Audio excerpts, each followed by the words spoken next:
All right, so we're halfway through the Euthyphro. Let's finish this up. Right, so far we've looked at two definitions. Piety is prosecuting the wrongdoer. That's no good because it's just an example, not a definition. And piety is doing what the gods love. That's no good because the gods disagree about what they love. So that's going to lead to a contradiction when the gods both love and hate the same thing. So at this point, Socrates is getting a little snarky with Euthyphro, and he's saying, look, you claim to have this expertise. Like, please don't hold back. I need to know this stuff if I'm going to defend myself in court. So please keep going. Let me see what your knowledge is, right? And so Euthyphro comes up with this third definition, and he says, okay, I would certainly say that the pious is what all the gods love, and the opposite, what all the gods hate, is impious. Now notice how this fixes the contradiction from the last definition, right? So by inserting this word all here, we've eliminated the contradiction, because now the gods, when they disagree, it's just not a matter of piety or impiety, right? If the gods disagree about something, it's neither pious nor impious. It takes all of the gods agreeing that they love something for it to be pious, and all of the gods agreeing that they hate something for it to be impious. So since there's no possible disagreement there, there's no source to produce or generate that contradiction we had in the last definition. So Euthyphro thinks this is going to be a better one, right? Piety is just what all the gods love. But, of course, Socrates is unhappy with this response as well, and says, I'm afraid, Euthyphro, that when you were asked what piety is, you did not wish to make its nature clear to me, but you told me an affect or quality of it, that the pious has the quality of being loved by all the gods, but you have not yet told me what the pious is. Okay, so think about that. Roughly what Socrates is saying here is that you haven't yet given me the essence of piety. You've told me something that would allow me to identify piety or a pious action, right? I could look out into the world and say, okay, do the gods love that thing? Okay, do all the gods love it? Then I know it's pious. But I still don't know what piety is, right? So you've given me a way to identify it, but you haven't yet told me what its nature is, what it really means to be pious. And this leads, and so to try and explain this to Euthyphro, Socrates presents him with the following dilemma, right? He asks, is an action pious then because it's loved by the gods, or is an action loved by the gods because it is pious? This is famously known as Euthyphro's dilemma, right? So since Euthyphro hasn't given us the essence of piety, we could ask, right? Why do all of the gods love that thing? And there are these two possible outcomes, right? Either the action is pious because all the gods love it, or the action is loved by all the gods because it is pious. Think about this for a second. I'd recommend pausing here, right? Does either option actually describe what the nature of piety is? Take the first one, see if you can explain it. Take the second one, see if you can explain it. And then ask yourself, does either provide the type of definition that Socrates is actually looking for? So once again, please pause here. Okay, and let's continue. So for those of you who are still confused about what's going on, I think this will make more sense if we put it in a sort of more modern context, right? So let's pretend there's only one God in the world. Let's pretend we're working with sort of the Christian conception of God. Many Christians believe that God's commands are what dictate morality, right? It's called divine command theory. And so we can ask the same question here. If you think God dictates morality or commands morality, we can ask, well, does God command an action because it's moral, or is an action moral because God commands it? And either way, there's an issue for the theist or the Christian. Let's start with B. Right, first, B is very implausible. So think about what that means. The action is moral simply because God commands it. If that were true, then that would make morality arbitrary, right? God could command any action on a whim and it would become moral, right? So right now, God commands us to avoid murder, theft, so on. But if God decided tomorrow, okay, let's switch it up, right? I'm going to command all the humans to start murdering each other, kicking any puppy they see, right? Like that would suddenly become moral for us to do. And even if you don't like this idea of God changing his mind over the course of time, when God created the universe, he simply could have decided that he's going to command us to murder each other. He's going to command us to kick puppies, and those things would have been moral, right? So God's commands, whatever he wants to command, would determine morality. There's nothing else for God to go sort of like look at out in the world. It's not like he can look at the list of things that are moral and then tell us, right? God just makes up morality, so whatever he happens to command just becomes moral. So B is really implausible. It seems to make morality arbitrary. But A is not much better.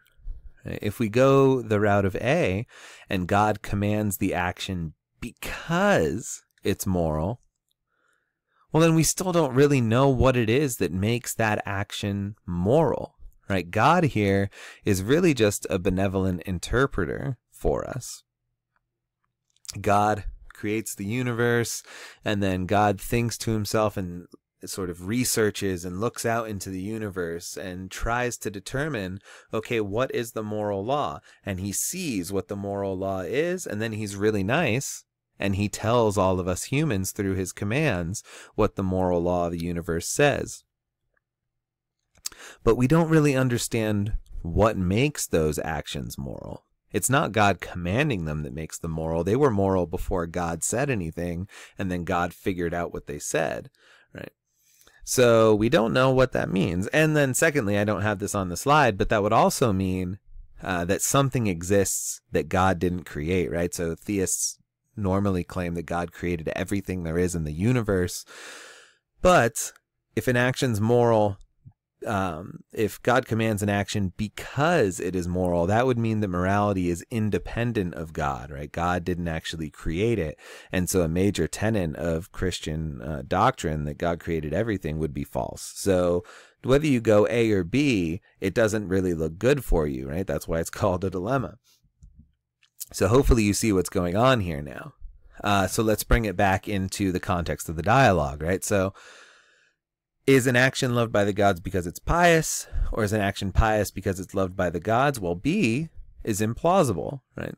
Being God-loved doesn't just make something pious. There are objective facts about piety. So this is the same thing as the arbitrary claim we were talking about with God and morality, right? If the gods could just start loving anything and suddenly make it pious, then piety would be arbitrary. But we don't think that everything out there is pious or could be pious if only the gods loved it. We think some things are objectively pious and some things aren't. So B is implausible. But if you go the route of A, well, then we still don't really know what piety is. We know what things are pious, because we can see that the gods love them, right? We can see that all of the gods agree and they love this thing. And so, okay, we can look at it and say, well, they all love that thing over there, so that must be pious. But it doesn't tell us what it is that makes that thing pious in the first place, right? Why do the gods love it? What makes it pious? What's the nature of piety? How does that object or action have the nature of piety in it that makes the gods love it? So that's what Socrates is saying here when you haven't given me the essence and you haven't given me the nature, and you've only given me a quality or affect of piety. So, yeah, good. Excuse me. So the third definition is bad because it doesn't actually tell us the essence or nature of piety, right? It can let us identify it, but we still don't know what it is. So finally, they move on to the fourth definition, and here Socrates claims, okay, well, where there's piety, there's also justice, but where there's justice, there is not always piety. for the pious is simply a part of justice. And then Euthyphro doesn't really get what he's saying, so Socrates does some explanation here. Hopefully you can see this pretty quickly, though, right? The just and the pious clearly don't perfectly overlap, is what Socrates is saying. Right? The pious is only a part of justice. Piety does not equal justice. And that's because there are more actions having to deal with justice than there are pious actions. Right? So the pious is simply a subset of justice. And why might that be? Well, because piety could be justice when it comes to the relationship between gods and humans, but justice will also generally include the interactions between humans, right? So we think, so here's one perfect example. We think in the United States that the distribution of income or the access to health care, those are questions about justice, the justice and the interrelation between people and their state. But those actions don't have anything to do with piety. So clearly there are questions about justice that have nothing to do with piety. But all the pious questions, Socrates and Euthyphro claim, have something to do with justice. So piety has to be a subset of justice, or the pious is a part of justice, as I've outlined here. Okay. So now Euthyphro understands what Socrates is talking about, and then Socrates asks him to determine what part of the just the pious is. And here, it seems like Socrates is almost happy. It seems like he's almost satisfied. They get really close. Euthyphro suggests that piety is the part of justice concerned with our relation to the gods. However, things fall off track here. Euthyphro ends up falling back into the idea that the pious is what the gods love, and then the search is over. Although he doesn't say, I don't know what to do anymore. You can see the frustration in Euthyphro's speech, and he says, I have other things I need to go do. We can come back to this some other time, Socrates, and then sort of runs away to his other engagement. And Socrates sort of keeps poking fun at him, saying, you're leaving me here to dry, right? I am going to court on charges of impiety, and you won't give me this beautiful knowledge that you have. Please share it with me, Euthyphro. And then the dialogue ends, right? They never actually determine what the definition of piety is. They just go through 4 possible definitions, and all of them are deemed failures. So why is this important? Well, before moving on to the next slide, pause and ask yourself the following questions.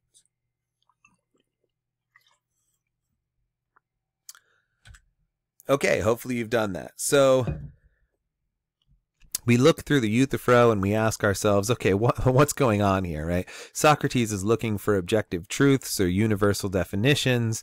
How is this sort of question and answer thing he's doing with Euthyphro leading us towards some objective truth? Well, roughly what Socrates is doing is he's inspecting definitions and ruling out all of the ones that fail. So if you need an analogy here, think of this essentially as a process of elimination, right? So you have a person inspecting the definition of piety. There's a number of things you could put on that list. And in the Euthyphro, you've crossed off a bunch of them. And so the hope is that through this process, you'll eliminate all of the false beliefs you have about piety and come to believe the true thing. However, there's some problems for this, right? Humans are fallible and we have imperfect rationality. So how are we going to know if we stumble upon it, right? Why wouldn't it be the case that we could find some mistake? We can mistakenly find some flaw in that and then cross that definition off the list. Or it could go the opposite way, and we're looking at what's in fact a mistake, but we think it's the correct one, and so we found the objective truth. Or it could be that there are infinite possibilities to inspect, so we never find it.